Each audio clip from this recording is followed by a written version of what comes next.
Hello and welcome to the first episode of Wundercast. Don't worry, longer format videos are still in the works, but I wanted to try something a little different here.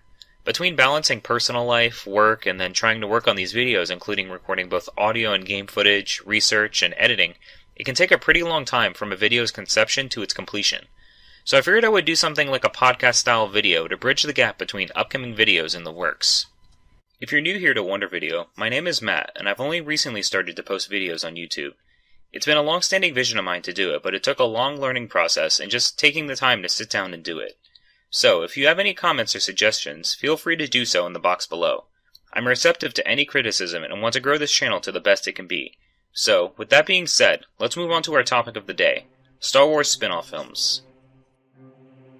With Solo coming out in late May and becoming the second spin-off, or as Lucasfilm calls them, a Star Wars story being released, there remains a lingering question. What character or idea would be a good fit for the next spin-off film? Obviously we've heard the Obi-Wans, Yodas, Boba Fett's, and whatnot, but there has to be more to mine from the universe than just that. The big thing about these spin-off films is that they can be a bit bolder with direction, and be able to depict sides of the Star Wars universe they may not want to portray in the main trilogy films. That is why I think a film focused around the Sith, namely Darth Sidious, aka Emperor Palpatine, would be a great choice. When it comes to the films themselves, the Sith are not really explored in terms of philosophy and ideals much at all, and even in current canon material, there isn't a huge amount about them. By going with someone like Sidious, we are taking someone we are familiar with and going with them into a time that is far less familiar to us. So as you may or may not already know, Star Wars had a massive retcon when Lucasfilm was acquired by Disney. All material aside from the films and Star Wars The Clone Wars animated series became known as Legends Continuity. There's of course plenty of material that has been published since this acquisition which is now considered canon. But it's important to note, since that means now especially there is far less amounts of material that would conflict with current canon for this film. It's also important that I think the direction this film should take is very clear. This is not to make Palpatine a sympathetic character. A core problem that I had with Anakin in the prequels, and I'm sure many other Star Wars fans had with his portrayal, is that they tried extremely hard to make him sympathetic to the audience. He of course only turned to the dark side to save his wife from death. How sweet! Yet, he then proceeds under this goal to kill a large percentage of the Jedi Order, namely Jedi younglings, and instills fear into the hearts of billions of people across the galaxy. In short, I think they kinda screwed up his origin, but that's another video. The point is that Palpatine in Legends was, from even a very young age, manipulative and power-hungry. He grew tired of his father's resistance to seeking political power, and had an obsession with the dark side of the Force. Even without Sith training, he was extremely gifted at hiding his Force powers from Force sensitives, and was able to use it to kill members of his own family. He was brought in under Darth Plagueis, you know. Did you ever hear the tragedy of Darth Plagueis the Wise? And began his training as a Sith. A large part of this film would really be about the nature of the Sith themselves, and why the Rule of Two is in place.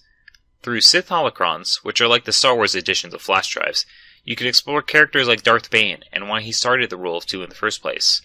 Darth Bane was a Sith Lord who had existed nearly 1,000 years prior to the events of the original trilogy. The Sith prior to this were vast in number, but due to this, there was always massive amounts of infighting between rival Sith Lords. Darth Bane wanted to end this struggle, and only have a single master and apprentice, the latter who would only become the master when they were powerful enough to overthrow and kill their master, and then take on an apprentice of their own, repeating the cycle. Instead of seemingly watching the galaxy from the shadows as you might expect, they instead took on roles of influence in the galaxy while keeping their ultimate identities a secret. This gave them time to both grow in strength and knowledge, as well as concoct a plan to eventually seize control of the galaxy. We obviously know that Palpatine ultimately succeeded with that plan, and it was through his steady climbing up the political ladder to do so. While a political thriller doesn't sound like a Star Wars film, I would probably structure it more like a biopic where you could highlight different parts of his life that helped to define him, and which would be the most entertaining to see. A good example of this would be him encountering the Night Sisters on Dathomir. Those of you unfamiliar with the Clone Wars animated series, they are essentially a cult of witches from whom Sidious abducted as a Brock child who would become Darth Maul. There is plenty of room here with there being very little official canon for Sidious anymore to pull from, so that you could dramatize his life a bit more to fit into the confines of the film. Ultimately, I do think this would be a pretty big departure from other Star Wars films because this would ultimately be a character-driven film, not a plot-driven one. Who is cast as Palpatine is extremely important, and while I think names like Michael Fassbender and Tom Hiddleston would be on the top of many people's fan castings, I would probably go with someone like Ralph Fiennes or Ewan Rayon. Of the two, I would probably go with Rayon since he skews a little younger, and you could highlight a bit more of his life early on as a Sith, and as he grows older use makeup to alter his appearance as he ages.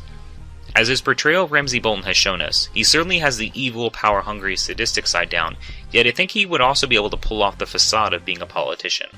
Another factor to consider is the director of this film, in which I think I would go with someone like Alfonso Cuarón. Not only has he shown he can tackle genre films like Harry Potter and the Prisoner of Azkaban, but he has also under his belt one of the best science fiction films of the 21st century in Children of Men. He displayed in Gravity how he can center films based almost entirely on character, and all these films display his excellent ability to evoke mood and atmosphere. I can imagine the work he could do in places like the ancient Sith world of Moraband, amongst the ancient ruins of their empire, as Sidious and his masters scour for ancient relics. I think between character and atmosphere, Alfonso Cuarón would most definitely capture the nature of Darth Sidious. All in all, a Star Wars story based on Darth Sidious would give us a unique look into the nature of the Sith and the dark side, something that has not been explored in depth in a live-action film. It would give audiences something drastically different than just following the journey of heroes that the trilogies have presented, and instead focus on the evils. This is but one of several ideas that I do have for Star Wars stories, so if you're interested in hearing more of these ideas, be sure to comment in the box below. If you have your own fan casting or director choice, be sure to mention that, along with your own Star Wars story ideas. And of course, be sure to subscribe to Wundervideo for more Wundercasts and videos on topics of film and gaming.